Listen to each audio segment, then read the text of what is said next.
El invencible verano de Liliana. Cristina Rivera Garza. Pensar, le decía. A ella siempre le molestó que, como nos llevaban en la mañana en la escuela al mismo tiempo, mi desgano, mi incapacidad para levantarme temprano o mi lentitud para desayunar se convirtiera siempre en un retraso que ponía a prueba su puntualidad. Nunca tuvimos el problema de prestar ropa porque 4 años pesan mucho en el desarrollo de los cuerpos durante la pubertad. Ella detestaba el desorden de mi cuarto, mi manera desgarbada de vestir, mi absoluta falta de arreglo personal. A mí me resultaban odiosos sus muñequitos de peluche, una invasión de Kitty sobre los objetos más disímiles de la casa, el hecho de que siempre iba a la moda. Cuando las mujeres empezaron a usar spray para levantarse el flejo en forma de ola sobre la frente, Liliana lo usó, y yo me burlé, cursi, consumista, femenina. Una frontera silenciosa pero indisputable me colocaba a mí en el lado del padre, entre otras cosas porque siempre fui muy parecida físicamente a él, y a Liliana en el lado de la madre. La similitud entre ellas, que nos pasaba desapercibida entonces, es notoria en las fotografías de la época. Las dos son altas, de piernas muy largas, cabello lacio y grueso, cejas tupidas, ojos grandes, labios carnosos. Mi hermana fue siempre una mujer muy bella. La pelea más grande que tuvimos acerca del amor. La fecha es incierta, pero el sitio irrumpe con nitidez en la memoria. Ahí estamos, Liliana y yo, dentro de un auto estacionado frente al mercado Morelos. Es Toluca otra vez, Toluca, que significa lluvia gris, que significa aves tristísimas, que significa desgraciadamente Toluca y su maldito cielo azul. Debe ser un día de invierno porque la luz, clara, muy fina, recorta las sombras de los árboles con mucha exactitud sobre las banquetas. Mi madre se ha bajado del coche para comprar algo y yo, que acabo de tener una desaveniencia con ella, me revuelvo sobre el asiento del copiloto con los puños cerrados. La odio, digo, entre dientes. La odio. ¿Cómo es que, en mi memoria, Liliana aparece en un piso de auto, justo en los pedales del freno y del acelerador? No lo sé. Lo que sí recuerdo claramente, es lo que dice entonces, con mucha calma. Es que tú no sabes amar. La frase me toma por sorpresa. He pensado mucho sobre el amor en esos días. Desde que entré a la universidad no hago otra cosa más que pensar en la lucha de clases y en el amor. El amor me estorba, me saca de quicio, me sofoca. Cuando las amigas cuentan embelesadas sus historias de amor, yo solo alcanzo a distinguir sometimiento, falta de libertad, fracasos profesionales. Muchas dicen que quieren bajar, conocer el mundo, hacer cosas importantes, pero acaban enamorándose y después embarazándose, y pronto todo queda atrás. Pronto ellas quedan atrás de sí mismas. Alguien debe parar al amor, alguien debe delatarlo. En esos días me la paso escribiendo textos contra el amor. No son manifiestos o lo que hoy denominarían ensayos, sino relatos, cuentos. Hay un personaje femenino, una joven mujer que se hace llamar Xian, que huye desesperadamente, sin mucha probabilidad de éxito, de hombres y mujeres que le prometen amor. El amor es esto, inventar mentiras y creértelas a fondo. Xian se resiste a irse de mis cuentos. Pronto tengo 3, luego 4, luego más. Todavía no sé que estoy escribiendo mi primer libro cuando Liliana, desde la base del asiento de un auto, me asegura que yo no sé amar. Hay algo en la manera en que lo dice, como si estuviera al tanto de algo que a mí, su hermana mayor, se le hubiera pasado por completo, tan inteligente y tan boba, tan cerrada de la cabeza, tan egoísta. Hay ahí, en sus palabras, una sabiduría que excede en mucho a sus años, o es eso lo que la gente llama resignación. Liliana no está tratando de convencerme, ni de juzgarme. Lo que sale de su boca es simplemente una declaración de un hecho, una oración que nace ya completa, con toda la extensión que tendrá años después. Tú no sabes amar, mi querida hermana favorita. ¿Y tú sí? Quiero preguntarle. Para la estupefacción y la rabia, aunque sobre todo el miedo, me siguen de repente, obligándome a cerrar la boca. Mucho me temo saber la respuesta de memoria. Nunca dudé del amor de Liliana. Nunca dudé, quiero decir, que Liliana me amara a mí. Recelé de todos los demás, los novios, los amigos, los parientes, mis padres. Supuse que los parientes que se lanzaban a la yugular por mi falta de creencia en Dios no me querían, y me importaba poco. Los que se asqueaban ante los modos de vida que ellos llamaban libertinos y no libertarios no me querían. e importaba poco. Supuse que tampoco me querían los novios que se alejaban y las amigas que, sin explicación de por medio, me dejaban de hablar. Llegué a creer que la insistencia de mis padres contra una libertad que ellos instalado en mí también era falta de cariño. Pero siempre me sentí protegida en el mundo porque sabía, estaba cierta de que pasara lo que pasara, al final de todo, Liliana siempre me querría. Creí ciegamente, absolutamente, honestamente, en su capacidad de amor. ¿Y si supiera qué va a hacer de mí? Esta es la última hoja de mi libreta. Bueno, la primera de atrás para adelante. Tú sabes, ¿no? Según se vea eso, es pensar joven, es pensar positivamente, cuestión de enfoques. ¿No te gusta ese anuncio? Ah, pues a mí sí. ¿Y eso qué? Pues nada. Estoy toda, completamente aflojerada. Tengo sueño y cuando uno tiene esas dos cosas pero sin embargo, también tiene una repulsión muy grande a dormir en el día, se origina un choque muy fuerte. ¿Y sabes qué pasa? Pues que además de tener sueño y flojera, de una especie de apendejamiento muy gracioso. Eso me pasa ahorita. Tanto que hasta dan ganas de sentarte, acostarte o hincarte en cualquier lugar. Y entonces sucede que irremediablemente uno se pone a pensar, y volteas a ver el reloj, y piensas que tu mamá ya va a llegar, y que tienes que pagar tu recibo de la escuela, y que hoy no viste a Ángel, y que no tienes ganas de entrenar. También piensas que ya no quieres ir a entrenar porque cuando tú no te encuentras en un ambiente tranquilo, es imposible que desarrolles todo tu potencial físico y de concentración. Y piensas que ya casi llegan tus exámenes y encima de todo te preocupas, pero la preocupación no llega a ser tan grande como para levantarte, tomar tu libreta y estudiar, ¿verdad?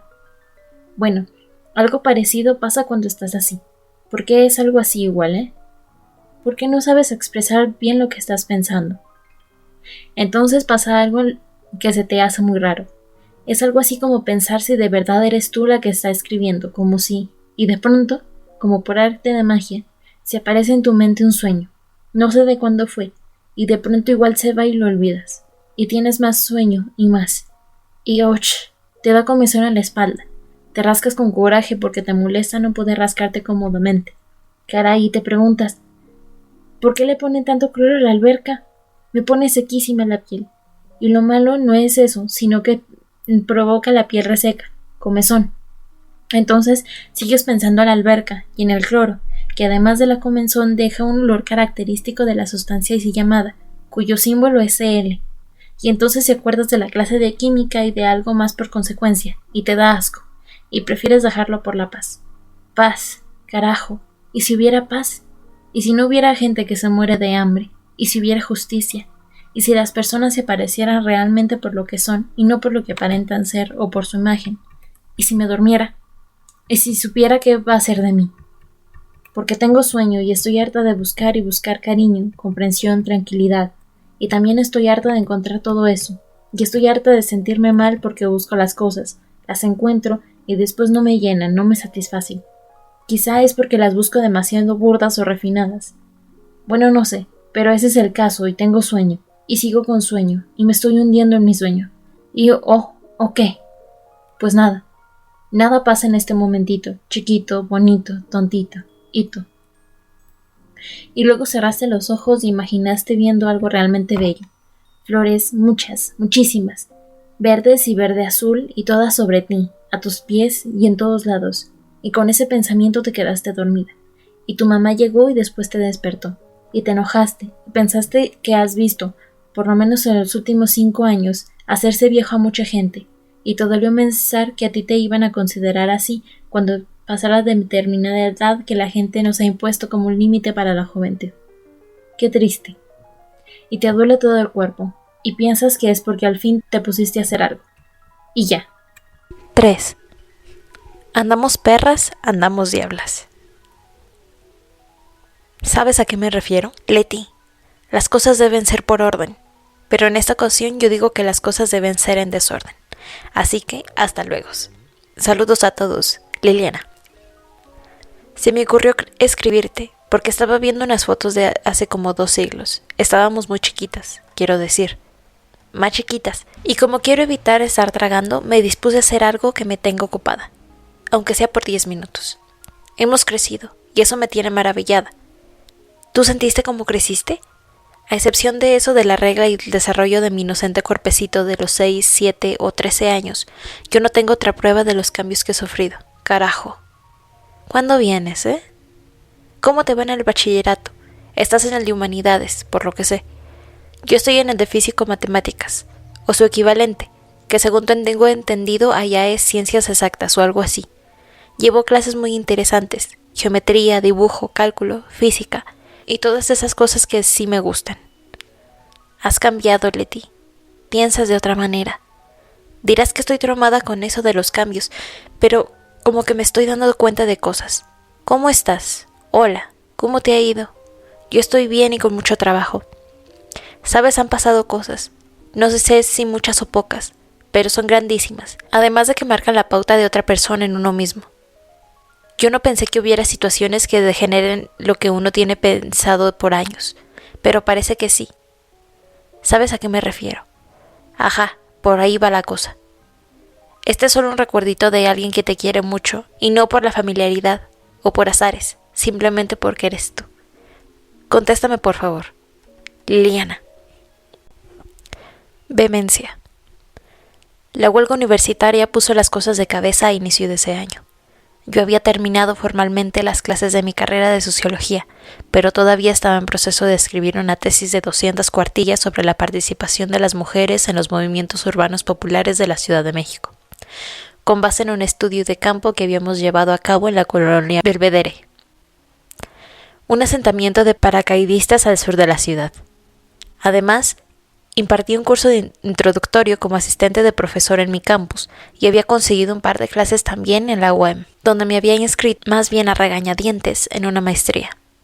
Ya no vivía en la recámara solitaria de grandes ventanales que mis padres habían pagado durante mis años de estudiante universitaria, y andaba a salto de mata entre cuartuchos de vecindad en los cinturones de miseria de la gran metrópolis, los sillones de las salas de los amigos más estables y los fallidos intentos de formar una comuna. No tenía un centavo, pero empezaba a gozar de una libertad que significaba estar fuera del control de mis padres. Entre una cosa y otra, tomaba el autobús de la central del observatorio para ir a Toluca. A veces solo impartir las clases en la Facultad de Ciencias Políticas para regresar inmediatamente a la Ciudad de México. Y otras, las menos, me detenía fugazmente a visitar una casa que con el paso de los años me resultaba cada vez más asfixiante. Supongo que fue durante esa época que supe de Ángel. No teníamos la costumbre de hacernos confesiones íntimas.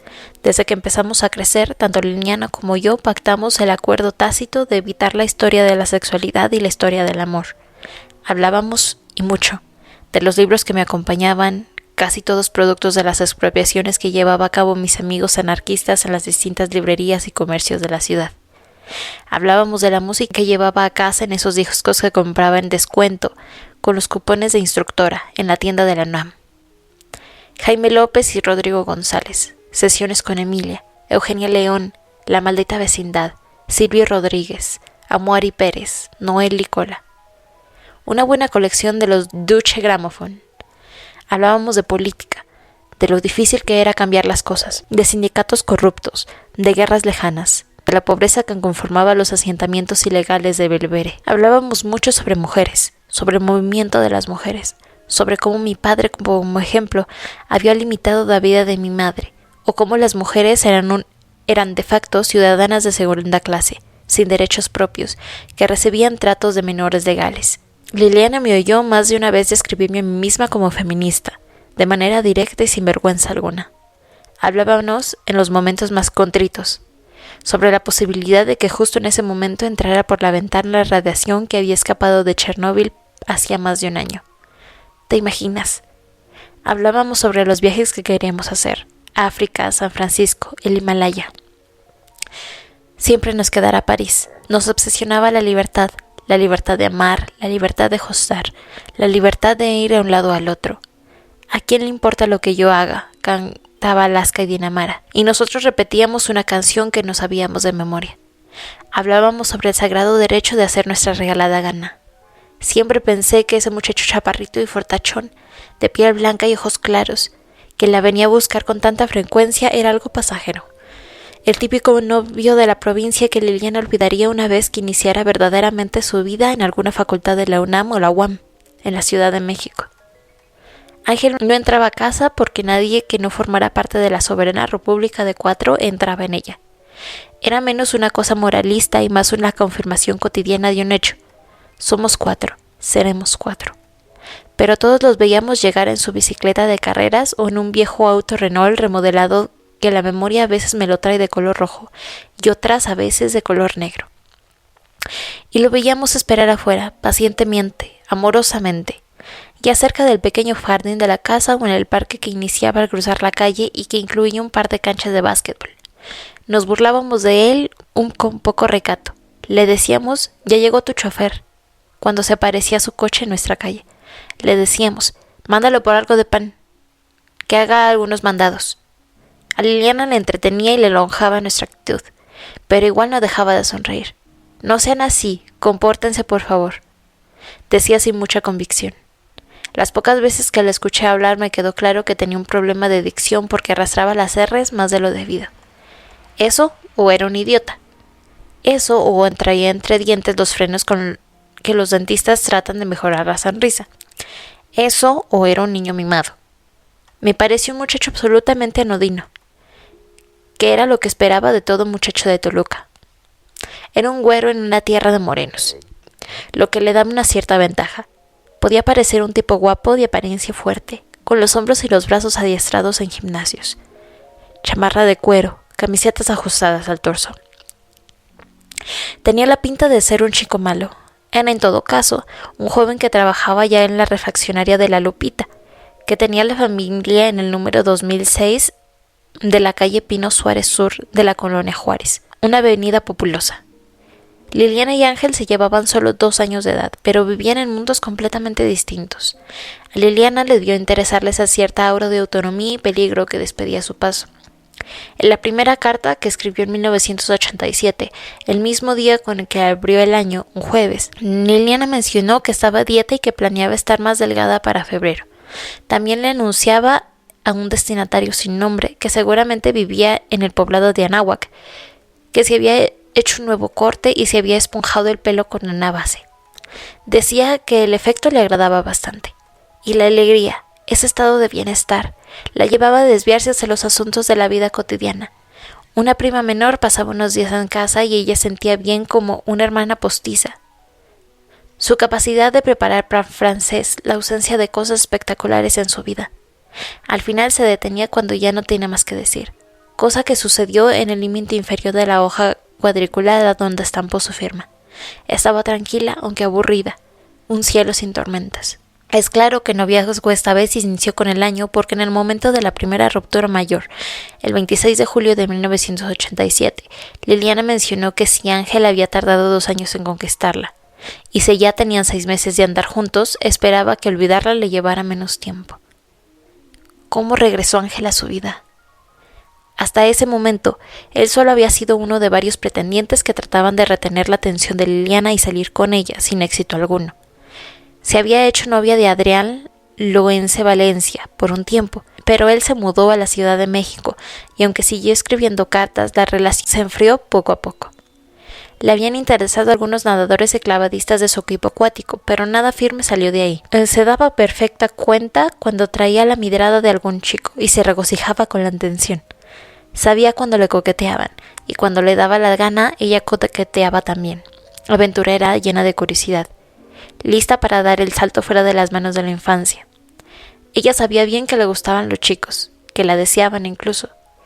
Ese 14 de febrero de 1984, Ángel le hizo llegar una enorme tarjeta roja y un ramo de flores, en letras mayúsculas y en signos de puntuación, y con un trazo que dificulta su lectura. Se dirige a ella como Lilianita y le dice: bueno, tú sabes que como quiera sea como se diga o escriba, siempre será lo mismo el decirte o escribirte lo que siento por ti. Te quiero muchísimo. La tarjeta, que debió haber acompañado al ramo de flores que adquirió en la florería Cristal, Villada, número 314, con teléfono 33663, añadía: en este día debí de haber escrito, pero para alguien especial, pero mejor para alguien muy especial, Ángel. La tarjeta es en sí un artefacto extraño, un arma de doble filo. La cubierta mate, tapizada de corazones y un rojo brillante, incluía la pregunta o la exclamación: Valentín, ¿sabes quién te quiere mucho? No hay imagen alguna dentro del globo blanco que contenía esa frase que termina, de manera por demás extraña, con un signo de exclamación. Es preciso abrir la tarjeta para encontrar la respuesta en el interior. Pero al hacerlo, lo primero que salta a la vista es la palabra yo, en mayúsculas, rodeada también de signos de admiración. Yo y no tú, yo y no el amor. Más abajo, centrada y genérica, la frase Feliz día de San Valentín. Más que profesar su amor, la tarjeta que Ángel le envió a Liliana profesaba su propio yo. La sorpresa que la tarjeta guardaba en sí no era el amor, sino ese yo enorme y preponderante que cubría casi en su totalidad el espacio rectangular del papel. Notó eso Liliana. Mientras la bombardeaba con flores y cajas de dulces, aventones de la casa a la escuela en su coche y una tensión que Liliana pronto empezó a describir como vehemente. Estaba capacitada una chica de 16 años para reconocer las señas tempranas del depredador. Guapos y arriesgados, Liliana y Ángel pronto se convirtieron en la parejita del momento. Inusuales. La imagen, la chica alta e inteligente tomada de la mano del chico varonil que manejaba ruidosas motocicletas, pasando la tarde en las orillas del campus mientras fumaban cigarrillos y tomaban unos tragos de cerveza. Ella debió haberse sentido especial. Él debió haberse sentido realizado. Había a su alrededor, a nuestro alrededor, el lenguaje que le permitiera identificar y reconocer la cara del peligro. En aquel 14 de febrero de 1987 nada pensaba, mucho menos expresaba abiertamente, la violencia entre novios adolescentes. Para mayo, sin embargo, las dudas de Liliana aumentaban y una inquietud generalizada, a la que ella llamaba indistintamente nervios o histeria, recorrían sus letras. Se preguntaba muchas veces si Ángel ya se había cansado de ella, mientras que al mismo tiempo la mera idea le parecía inconcebible. No creo que el amor, la vehemencia y la compresión se puedan acabar en un rato. ¿O sí? Sí. Yo creo que en un momento se acaban las cosas, o por lo menos hay un momento en el cual se desilusiona de tal manera que se empiezan a destruir las cosas, ¿no? Un momento, en un momento. ¿Qué será el tiempo? Todavía no logro entender muy bien qué es eso. Se puede medir, pero ¿qué es el tiempo? La palabra vehemencia. Es la primera vez que aparecía en el vocabulario de Liliana, y no sería la única. Una carta de Ángel escrita el 22 de mayo a las 12:30 p.m. le trajo algo de alivio. Ángel le pedía disculpas. Le decía que era un tonto, un egoísta, que tenía juntas de consejo, actas del jurídico y personas que, por no cooperar con ellas, me fregaban. Ahí mismo, en líneas de letras mayúsculas que de nueva cuenta no incluían signos de puntuación, Ángel ponía en manifiesto de manera un tanto enredada que esos problemas que lo tenían mal le provocaban un congestionamiento neuronal que hace que no te quiera explicar. Discúlpame, añadía. Hoy no tenía ganas de hablar de cuestiones políticas. No sé cómo se puede iniciar una conversación así. No pienses que seguiré igual. Te prometo ya no ocasionar más molestias ni problemas. Me separaré de eso, pero comprende que uno a veces lo hace por otros motivos. No creo que aspectos políticos sean tan importantes como para enojarnos por eso, ¿ok? Ángel. Eso. Las cartas mismas revelarían después no era una cosa, un hábito, sino una persona. Se llamaba Araceli. Ángel le estaba prometiendo a Liliana que se iba a separar de ella. Ángel se estaba refiriendo a una mujer a la que recurría con otros motivos que eran el sexo, como un eso. Los pronombres demostrativos son palabras que se utilizan para aludir a un sujeto o un objeto sin nombrarlo. Pero la situación no mejoró y finalmente estalló en muchos pedazos el 26 de julio a las 9:45 p.m. Querido Ángel, quisiera escribir tantas cosas, ¿sabes? De todos modos, ya me lo tomía. No has podido olvidarte de ella, de Araceli. Me siento tan triste. Sí, triste es la palabra, ni siquiera humillada. Fue una tontería tratar de pensarlo. Sentir que lo podías hacer. ¿Por qué, Ángel? ¿Por qué las cosas tienen que ser así? No repruebo nada, en los sentimientos, en las dudas, no puede mandar nadie. Pero no me lo tenía que decir. ¿Por qué tuve que saberlo por ella? ¿Por qué no me lo dijiste tú? Yo lo hubiera entendido de verdad. ¿Por qué? ¿Por qué no lo dijiste cuando lo pregunté? No soy tan débil como parezco. Ingenua sí, me enamoré de ti, sí. La primera vez que amo de esta forma. Ahora estoy sola. ¿Por qué no he encontrado lo que busco? Quizás sea demasiado perfecto lo que pretendo, quizás demasiado sublime, demasiado sencillo o limpio. Pero no me voy a caer, voy a seguir buscando, quizás después, ahora no. Te quiero aún demasiado. ¿De qué estarás hablando con ella? ¿Le estarás besando? ¿Le estarás tocando? Ahora, ahorita. Primero lo de mi familia, ahora esto. ¿No habrá gente honesta? Bueno, de todos modos te quiero. Tardé 2 años en hacerlo, que quizá me cueste menos tiempo dejar de hacerlo. Ojalá. Con amor, Liliana.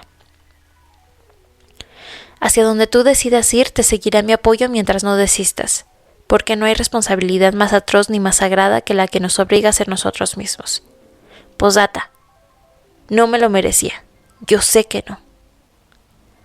Liliana pasó horas enteras añadiendo y borrando párrafos de una carta que, pasada ya al limpio, pasada máquina, le envió a Ángel 2 días después.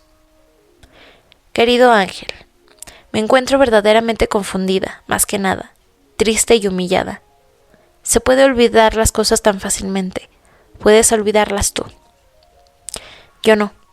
No sé si afortunada o desafortunadamente, pero soy de esas raras personas que apenas a los 17 años tiene demasiados altos algunos valores. Ya sabes, la honestidad y todas esas cosas raras. Y no hablo de la moral o mojigaterías.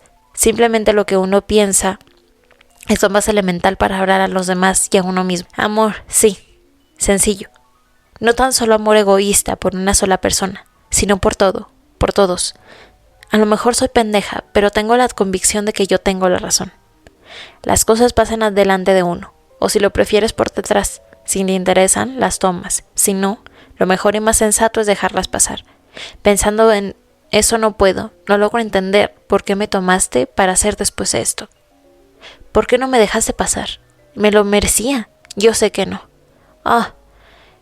He pensado tantas cosas. Mi cerebro está hecho un caos. No censuro recordar o querer a otra persona, eso no. En los sentimientos, en las dudas, es difícil influir. Pero lo que no concibo, lo que se me hace sucio, enteramente reprobable es no hablar, el no habérmelo dicho. No podrás decir que son cosas que no me incumben, tengo derecho a saber las cosas. Sí, el derecho que me dan 6 meses de convivencia contigo. 6 meses, o 2 años, de palabras. 6 meses, de muchas cosas. ¿Por qué, Ángel, si yo no te pedí? Si yo no me mendigué palabras de cariño, ¿por qué me las diste? ¿Por qué tanta vehemencia?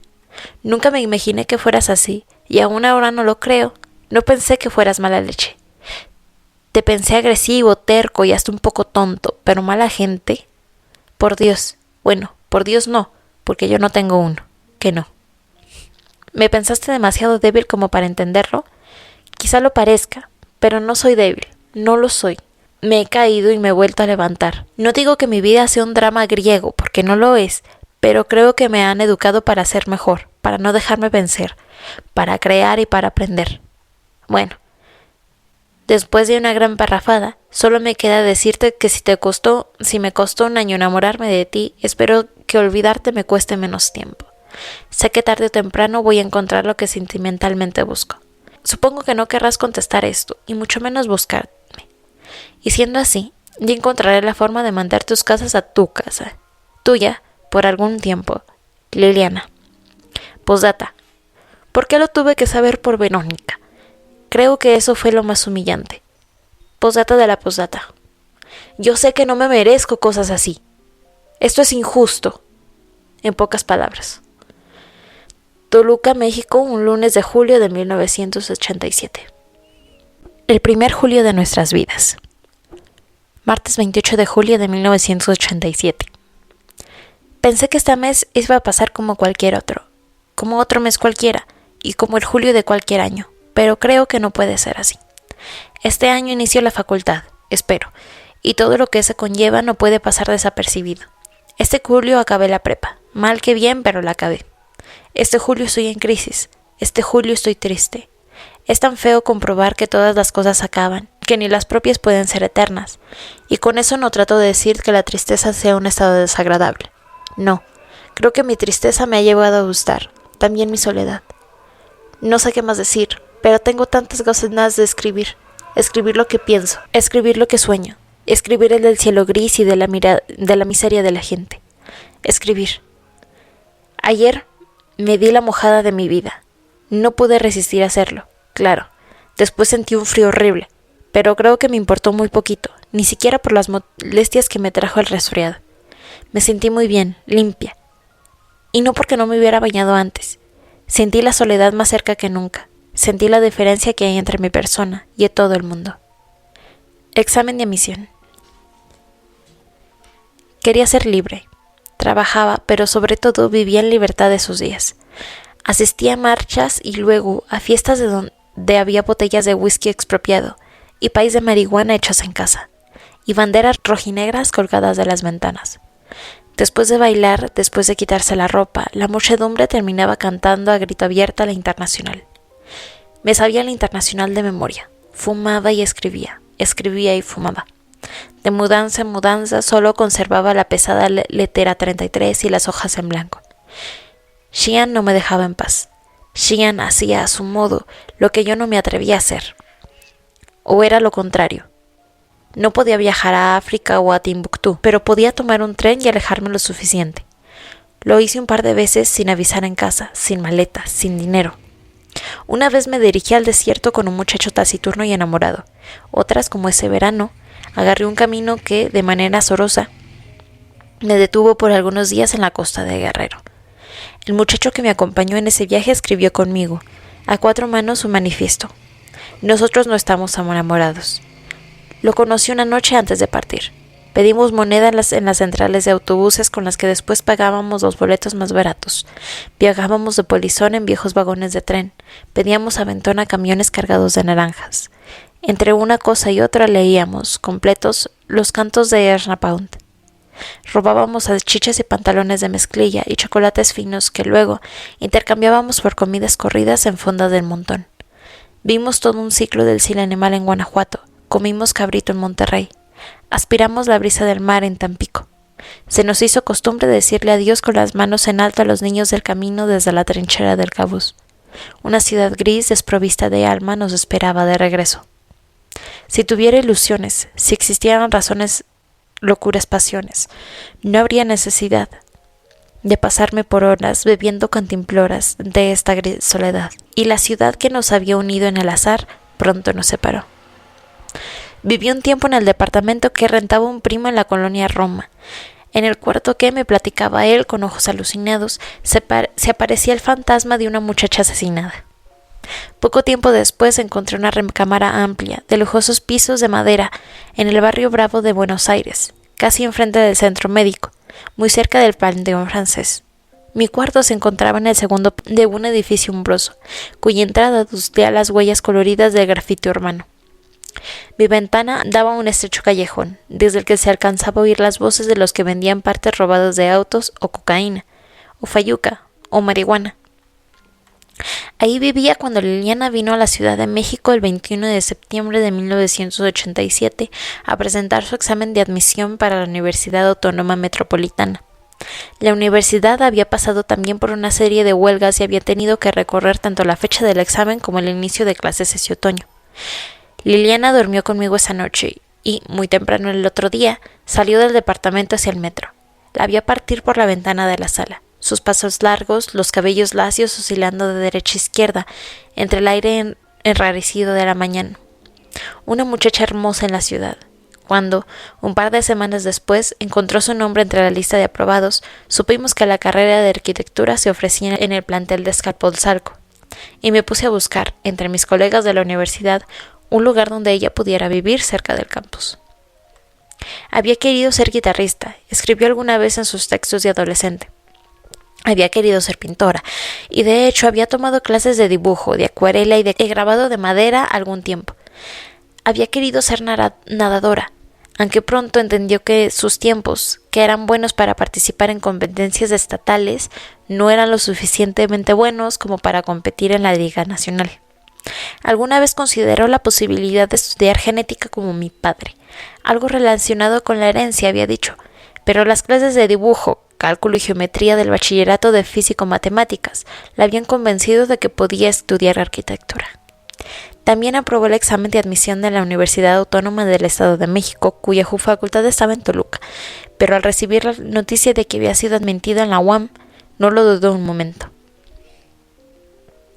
Ángel escribió una nota breve a Liliana el 30 de octubre, cuando Liliana se preparaba ya para su primera mudanza, con letras minúsculas y mayúsculas esta vez. Sobre la hoja amarilla de la libreta escribe, forma italiana, le decía que le estaba pasando bastante mal. Le pedía disculpas otra vez. Se lamentaba por no poder o no haber podido con un examen de admisión y le anunciaba, con una objetividad que parecía forzada, que estaba arreglando sus papeles para irse. Si logró irme, añadía. Me apuraré mucho para regresar con muchas ganas para hacerlo de nuevo. Ese optimismo duraba poco, porque de inmediato volvió a dar frustración al recordar cómo se sentiría. Cuando no te pueda tener cerca de mí y me tenga que conformar, todo eso me pone muy mal. Discúlpame. Lo cierto fue que, al no aprobar el examen de admisión, Ángel González Ramos se quedó fuera de la experiencia universitaria, rezagado entre sus contemporáneos y con las opciones de quedarse a trabajar en el negocio de la familia, o como otros tantos, de emigrar como fuerza de trabajo barata hacia los Estados Unidos. Aunque en su nota no especificaba cuál era el destino de su viaje, Ángel arregló sus documentos para ir a Chicago, donde pasó unos meses en casa de un antiguo compañero de la preparatoria entre octubre de 1987 y febrero o marzo de 1988. Recibe el cariño de tu padre. Liliana, felicidades por tu cumpleaños y también por los no cumpleaños. Y voto para que te vaya bien en todo lo que aprendas. Por ahora los exámenes. Cuando naciste me estaba preparando para un examen. Para mí han sido momentos muy bonitos. Cuando naciste te fue a ver, estabas gordita, tu mamá te ha cuidado mucho. Gracias por todo. Tu padre que te quiere mucho, Antonio Rivera Peña. Lili, quiero primero felicitarte por haber aprobado el examen de la Universidad de la Ciudad de México y al mismo tiempo pedirte algo de información adicional del lugar, del programa de clases y tus planes. Ahora nos vamos a ver quizás los fines de semana y la comunicación de la vida diaria se va a cortar. Yo siento mucho la separación de ustedes. Hace un tiempo, niñas. Pero la evolución de la vida es así, y tiene uno que estar preparado, aunque se sufre al no estarlas viendo todos los días. Y más por tu mamá ahora. Realmente yo desearía que todo esto terminara pronto. La relación entre tú y Cristina creo que es el resultado lógico de una serie de circunstancias, y para estas fechas el mismo ambiente universitario común entre ustedes hace mejorar ese entendimiento. Para mí es una satisfacción grande que sea así. Hermanas y amigas al mismo tiempo. Yo te deseo lo de mejor del mundo y cuídate mucho. Por otro lado, las relaciones familiares sí causaron problemas. Lo mejor es la distancia, ya que las personas no se arreglan con un simple «disculpe usted» y lágrimas, y con personas tratando de hacer la paz. Esto es cuestión únicamente de nuestra familia, y nosotros vamos a decidir qué es lo que hay que hacer.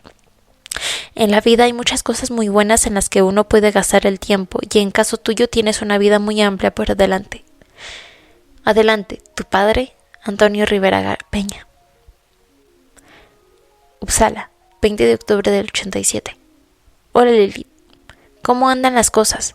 Espero que todo bien. Lili, cuídate mucho en esa Ciudad de México y trata de entender al pueblo chilango para que no se te haga difícil.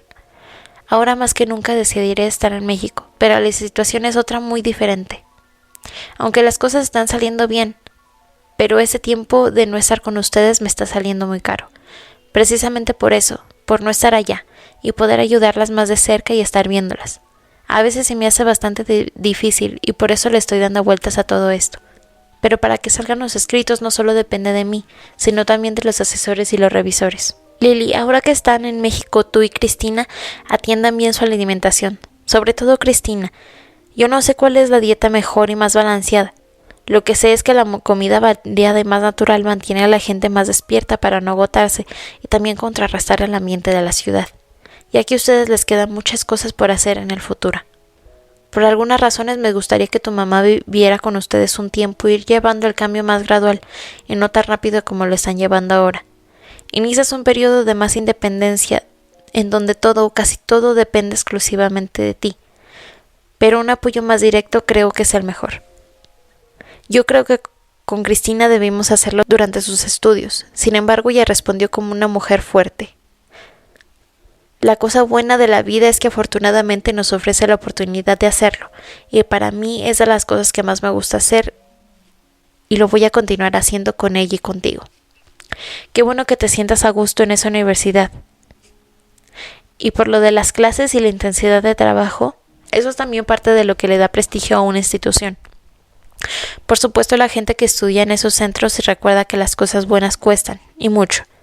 A veces se tienen momentos de desesperación o de soledad. Algunas veces las cosas no salen como uno quiere, pero todo eso se va recompensado por las otras personas buenas que se obtienen o que lo hacen a uno continuar con más fuerza que antes. Pero eso sí, hay que provocar para que las cosas buenas salgan. La fuerza de una persona no es solo la fuerza física. La más fuerte es la mental y la voluntad, que es lo que te hace mover, cimentadas en conceptos y principios que se han adquirido en la vida. Así que hay elecciones en la vida y tienes todo mi apoyo en lo que has elegido estudiar. Aquí en Uppsala yo digo que recibo cartas de la niña menor y de la niña mayor. Cuando les digo las edades se ríen un poco.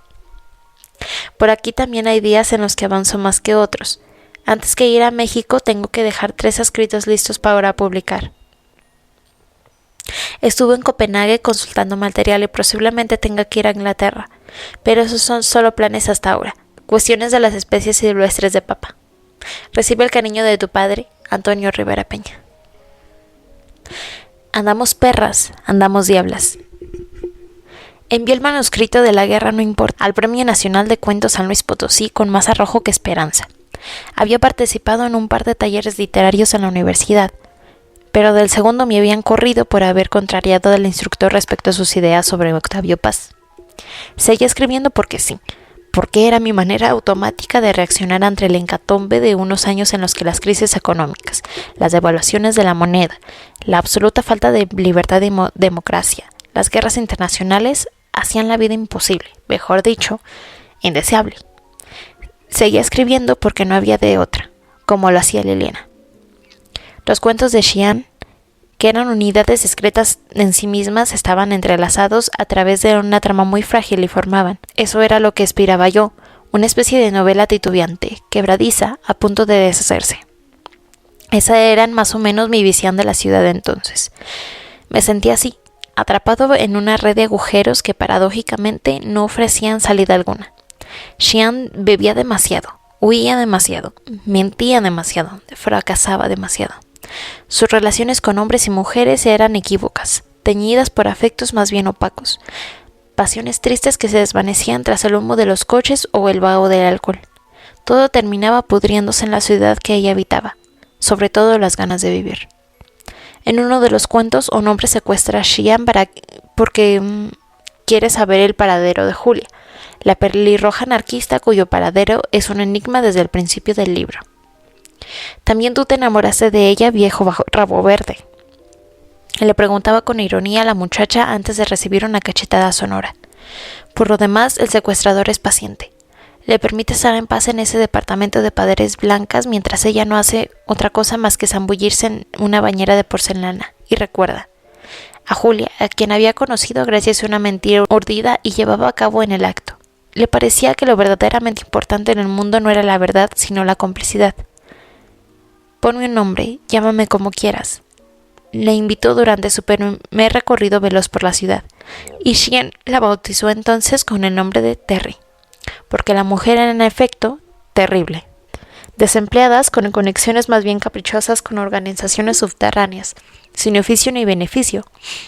Las chicas pasaban los días viajando en trenes desvencijados, husmeando vecindades viejas o sentándose sobre los escalones de la entrada de edificios sombrosos, cuyos portones de metal mostraban con más resignación que orgullo los tachones de las pintas de las distintas pandillas del barrio.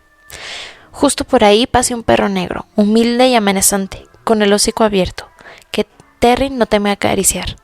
Es el diablo, le dice a su amigo. ¿Cómo lo sabes? Es obvio. Tiene cara de buscar dueño o querer matar gente. Como tú, y como tú, amiguita. Andamos perras, andamos diablas, con la soledad. Ahora, todos estos años después, me pregunto si algún día tuve ese diálogo con mi hermana en el tétrico edificio de Buenos Aires. El libro, por lo demás, ganó el premio. En noviembre de ese mismo año fui a San Luis Potosí a recibir un diploma en letras doradas y un cheque que, junto con algunos magros ahorros, pudo costear el viaje que me depositó en Estados Unidos al inicio del verano de 1988. La publicación, que se suponía fuera inmediata, se retrasó mucho. Se retrasó demasiado. Para cuando se llevó a cabo la primera presentación del libro en El Cuerpo, un bar en el centro de Cuyacán, ya era 1991. Liliana ya no estaba con nosotros, y sin embargo, Liliana seguía ahí viva, con el corazón de ese libro. Liliana siempre estuvo ahí. Me duele estar lejos. Uppsala, 14 de abril de 1988. Hola Lili. Hola Anita. Recibí tu última carta primero que la próxima anterior. En otras palabras, la que escribiste el 15 de marzo llega el 13 de abril, en la del 23 de marzo el 5 de abril. Por cierto, llegó junto con una de tu mamá, así que me siento muy bien de recibir cartas cada semana. Es muy bonito, así es que en el orden de las fechas a las que me la escribiste las comento, pero primero te voy a decir cómo andaban las cosas por acá de este lado del charco. Ya mandé mi primer trabajo a publicar. Ahora solo esperar, porque en este caso no hay otra alternativa más que esperar la decisión, si me aceptan o no. Mientras tanto continúo con lo que siguen. Afortunadamente he aprendido algo, como redactar en inglés. No perfecto, pero aceptable, porque me las tienen que revisar los de Languages. Y después pasan por la revisión de los sumersos, que tienen muy buen inglés y buenas ideas. ¿Por qué no decirlo también? Yo lo que deseo ahora es dejar las cosas las más avanzadas posibles. Eso quiere decir dejar completo el trabajo para caso de que vaya a México en junio y después venir solamente al examen en septiembre. Como puedes ver, los planes casi nunca salen en estos negocios del PH. El clima en Suecia está mejorando. Hay más días de sol. Está saliendo a las 5:30 y la puesta es a las 8 de la tarde. Son días un poco largos, pero es mejor que el invierno, aunque todavía la temperatura entra entre 0 y 10 centígrados. Bueno, ya viene el 30 de abril. Felicitaciones por el Día del Niño. Ten mucho cuidado al manejar. Si puedes, saca tu licencia, es mejor. De otra manera es recomendable que vaya contigo tu mamá cuando manejes. La vida universitaria es así. Vive tu vida de estudiante. Lo que me preocupa es eso de cambiarse de casa, nuevas gentes, que a veces uno no sabe. Cuídate mucho en esa Ciudad de México. Es cierto que desearía estar allá para ayudarte en algo, y con tus amigos establece siempre las bases de convivencia desde un principio para que no haya malentendidos después. Y aliméntate bien. Recuerda los problemas de estómago que tuviste hace algún tiempo. Me duele estar lejos de ustedes. Estoy haciendo todo lo posible para volver. Ya son muchos meses y quiero verte crecer y platicar de cosas, de todo, de éxitos, de problemas, de alegrías, de tristezas, de estudios, de cómo te vas desarrollando. Realmente ahora que he estado mucho tiempo para acá, no sé si vale la pena. Yo quiero obtener este grado, pero el precio de estar lejos de ustedes es muy alto. Nunca me ha pasado por la mente en hacer diferencias entre ustedes y estoy seguro de que tu mamá tampoco. Así es que quítate eso de la cabeza. Cada individuo tiene sus características muy particulares, pero es natural. Lo importante precisamente es conocerse a uno mismo y hacer lo posible por entender a los demás. Yo pienso que todos en la familia los comprendemos y nos entendemos. Así que, adelante. Entiendo ahora que la mayor parte del tiempo estás fuera de casa, pero también en esos momentos un poco difíciles se forja el individuo y lo hacen más fuerte para prepararlo para la vida. Tú tienes tus principios, tienes mi apoyo. La vida se gana con coraje, con persistencia, mucha voluntad y trabajo, pero la vida de estudiante es una de las etapas más bonitas. Recuerda que tienes unos padres y una hermana que te queremos mucho, pero mucho. Tu padre, Antonio Rivera Peña. 4. Invierno.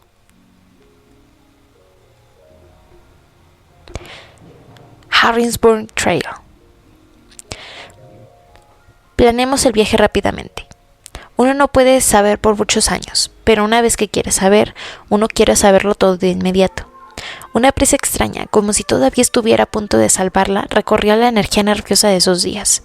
Todos los alumnos de la universidad tenían su cara, y verla ahí, sobre esos otros hombros, bajo las cabelleras tupidas, me provocaba accesos de llanto que trataba de ocultar yendo al baño.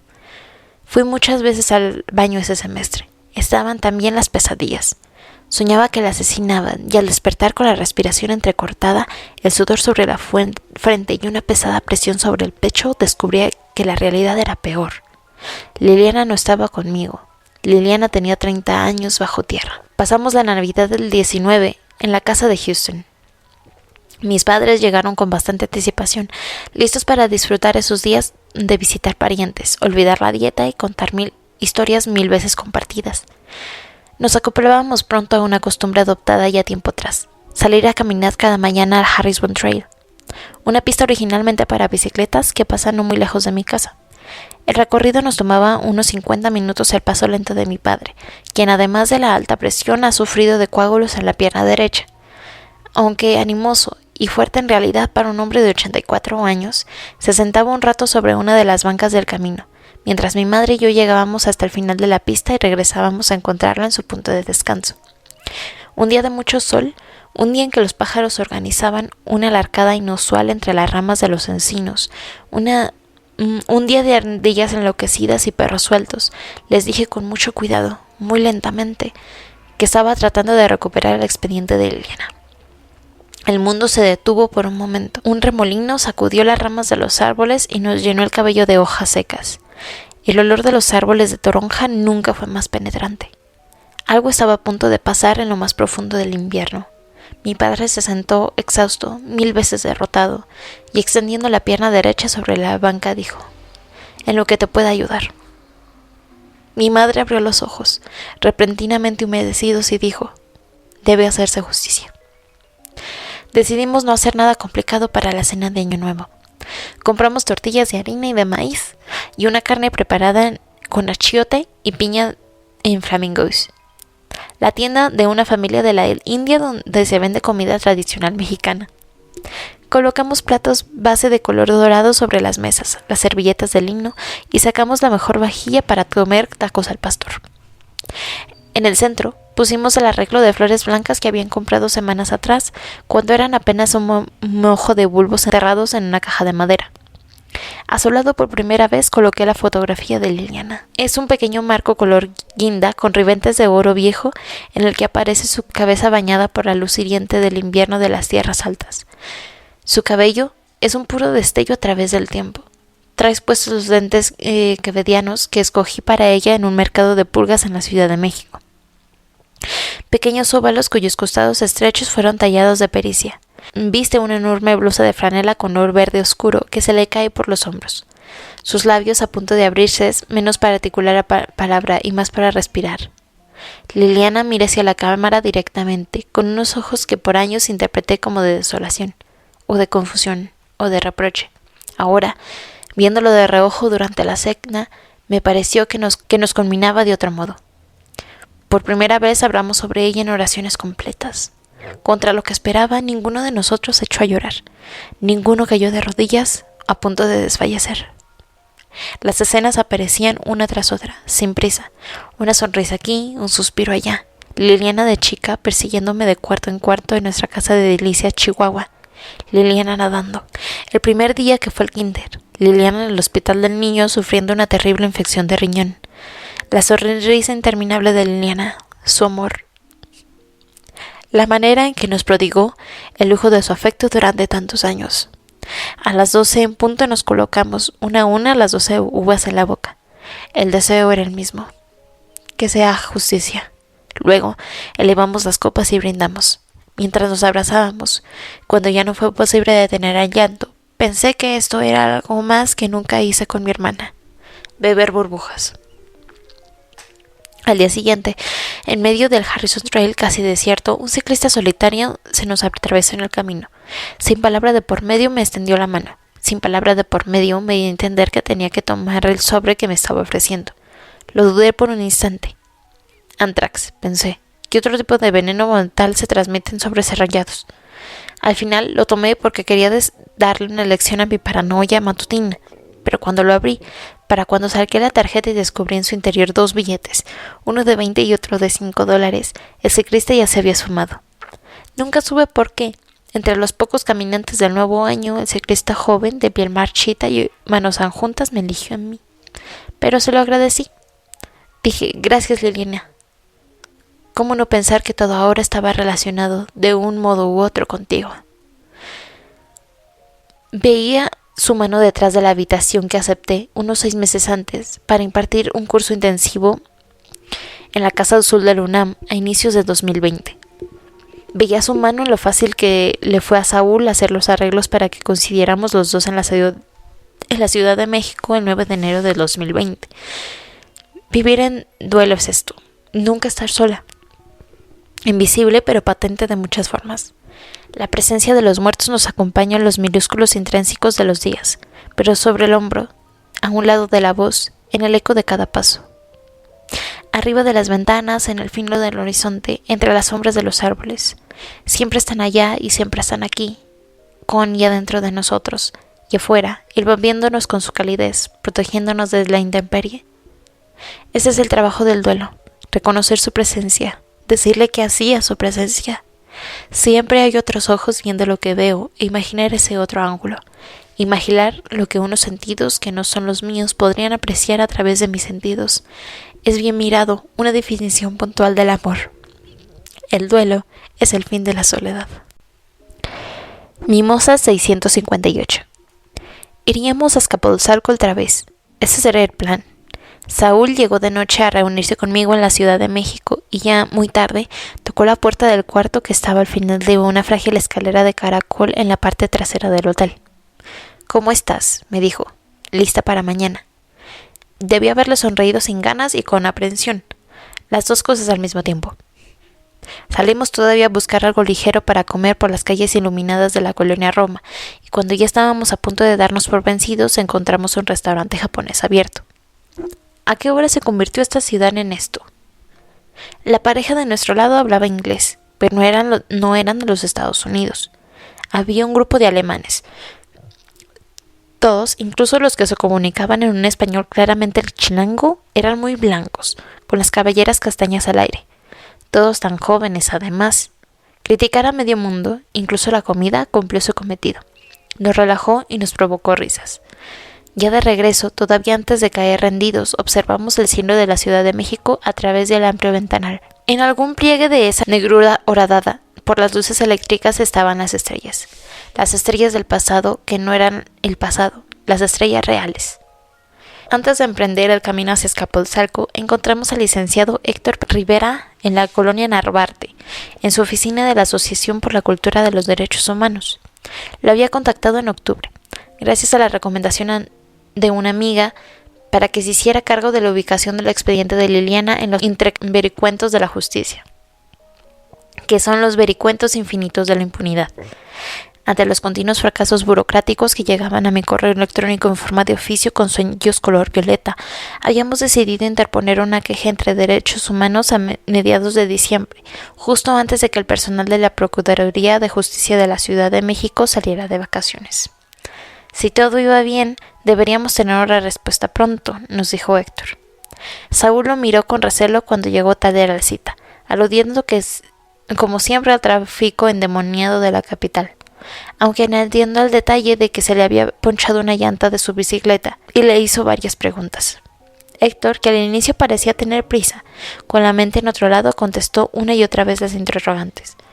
Encontrar un expediente después de tanto tiempo no iba a ser fácil, pero tampoco era imposible. Como el término feminicidio no existía en 1990, el caso había sido registrado como homicidio simple y no como homicidio calificado, lo cual habría sido lo correcto tomando en cuenta la incidencia de la traición y la relación personal entre ambos. Él se quedaba a cargo de mandar y recibir toda la comunicación oficial, y ya por su parte, de manera discreta, investigaría en algunos otros tribunales y ministerios públicos de la ciudad. Cuando nos despedimos, le estrechamos la mano con cordialidad, sintiendo que, de una manera u otra, llegaríamos al expediente ansiado. Una ola de optimismo nos esa mañana, empujándonos directamente hacia las calles de la ciudad que nunca habíamos dejado de querer, tal vez demasiado. Esta vez decidimos tomar el transporte público para ir a Mimosa 658, en la colonia Pasteros, el sitio donde Liliana vivió casi toda su vida como estudiante de la Facultad de Arquitectura de la Universidad Autónoma Metropolitana. Desde la calle de Mitla, atravesamos un parque donde un grupo de mujeres bailaban zumba y otros se apuraban por veredas de risas con tenis a la moda. Caminamos en dirección al metro Etiopía, donde nos subimos en un vagón sin mucha gente con dirección a Indios Verdes. Nos bajamos 11 estaciones después, en Deportivo 18 de marzo, y ahí transbordamos a la línea roja, donde solo tuvimos que viajar 7 estaciones más, ahora en dirección Rosario para llegar a Tesosomoc. El recorrido duró un poco más de media hora. Necesito ver el lugar donde estudiaba, le había dicho a Saúl una mañana imposible de Houston. El lugar donde vivía, las calles por las que caminaba, las tiendas donde compraba pan, las fondas en las que comía, su estación del metro, la parada de su autobús. Necesito ir a dejarle flores en todos estos sitios, le dije. Y ahí estábamos ahora, esa mañana seca, de mucho sol, en los escalones desgastados de una estación del metro donde Liliana, de seguro, había posado sus pies muchas veces. Estábamos otra vez en territorio Escapulzar. Su departamento quedaba a solo un par de cuadras del metro. Caminábamos derecho sobre Ahuehuetes, una calle amplia con los carriles separados por un camellón poblado de árboles, y viramos a la derecha sobre Mimosas. Era ahora, como había sido entonces, un barrio de clase trabajadora con casas de material, en su mayoría de un solo piso, con misceláneas, tiendas de refacciones, expendios de pan. Una colonia populosa, pero no violenta. José Manuel Álvarez, un colega de ENEP Acatlán, había oído que andaban buscando un lugar seguro para mi hermana, que acaba de ser aceptada en la Guanamascalpolzalco. Se ofreció a rentarle una sección de la vivienda que se encontraba en la parte baja de su propio departamento, en un edificio de apenas 3 pisos en proceso de construcción. El sitio tenía lo básico: sala y comedor, una recámara, un baño y una cocina. Pero tenía algo más importante. Liliana podía llegar a la facultad en unos 15 minutos, utilizando una combinación bastante rápida de metro y autobús. El único problema era que la familia usaba la recámara como su bodega personal, así que Liliana tendría que dormir en el área originalmente destinada al comedor. A ninguno nos parece un problema. José Manuel estaba casado y tenía un par de niños de pocos años. No había otros renteros. Pensé que mi hermana estaría protegida ahí con ellos. Las calles son entidades vivas que cambian mucho con el tiempo. La numeración de las casas era nueva, ajena al número 658 que buscábamos. Yo había estado ahí unas cuantas veces, pero la memoria no me respondía. Tocamos a varias puertas que nadie abrió y le preguntamos a un cartero que avanzaba en bicicleta antes de presionar finalmente el timbre de una fachada de color chedrón sobre la que relucían 2 series de número, el 658 y el 92A. La voz de una mujer nos contestó en el interfón. Era difícil explicar lo que hacíamos ahí. Soy hermana de una joven que asesinaron aquí hace 30 años. ¿Me podría dejar pasar? No lo dije exactamente así, pero algo así de entender en una larga intervención que se volvía más complicada a medida que pasaban los minutos. Momentos después la chica se asomó sin abrir el portón de todo. Sí, algo había oído. Algo sabía. ¿Qué? Le preguntamos. No nos podía decir, nos dijo. En cambio, que su jefe no estaba y que no nos podían autorizar el paso. Le extendí mi tarjeta por la rendija y ella volvió a cerrar para hacer algunas llamadas por teléfono. No tardó mucho en volver a entreabrir el portón de metal e informarnos que su jefe estaba por regresar, que lo esperábamos si queríamos. ¿Cuánto tiempo? 1 media hora. Le sonreímos. Habíamos esperado ya una eternidad.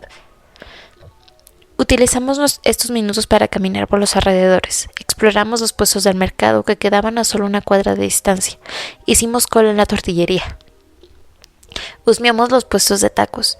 Nos paramos en un comercio de autopartes asombrados por la coincidencia. Refraccionaria Agdeco, la filial de una cadena que se extiende por todo el país. Seguramente ese alto edificio de departamentos con lustrosos ventanales no estaba aquí en ese entonces, señaló Saúl, y yo estuve de acuerdo. Cuando ya nos habíamos recargado sobre un auto al lado del portón, vimos que un hombre de cana salía de la puerta de junto, y sin pensarlo corrí tras él. Le di la misma explicación presurosa, algo enredada. Se acordaba de algo así. Se negó a darme la mano, pero como quiera se detuvo ras de la banqueta. Saúl nos unió pronto y me tomó del brazo. Las calles cambian, por cierto, pero no son olvidadizas. Sí, dijo bajando la voz, como si se preparara a contarnos un secreto. La muchacha tan guapa, tan buena gente. Compraba el pan aquí, dijo. en lo que fue la panadería de mi papá, cada mañana de camino a la escuela. Como me vio volver la vista hacia un expendio de agua, aclaró: mi papá está enfermo y se deshizo de la panadería. Por eso vengo a verlo, porque está muy enfermo. Y después dijo: era estudiante de la universidad, ¿verdad? ¿Sabe usted qué fue lo que pasó? Atiné a preguntarle. Volvió a guardar silencio incómodo.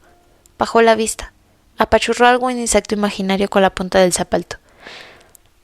Hizo como si se diera la vuelta para alejarse, pero no movió los pies sobre el pavimento. Fue su novio, ¿verdad? Lo veíamos seguido por acá. Tenía un coche negro y a veces venía en motocicleta roja. Bien parecido él. Yo debí tener como 11 años entonces. Lo supimos más bien por el periódico. No vino la policía. Fue hace tantos años. Discúlpeme, tengo mucho tiempo de no pensar en eso. Ella era buena gente, eso sí. Siempre la saludaba a todo mundo. Nos saludaba incluso a los chamacos que jugábamos fútbol en la calle. Qué triste todo eso. Cuando le ofrecí mi tarjeta y le dije mi nombre, le pregunté por el suyo. Discúlpeme, me contestó sinceramente apenado.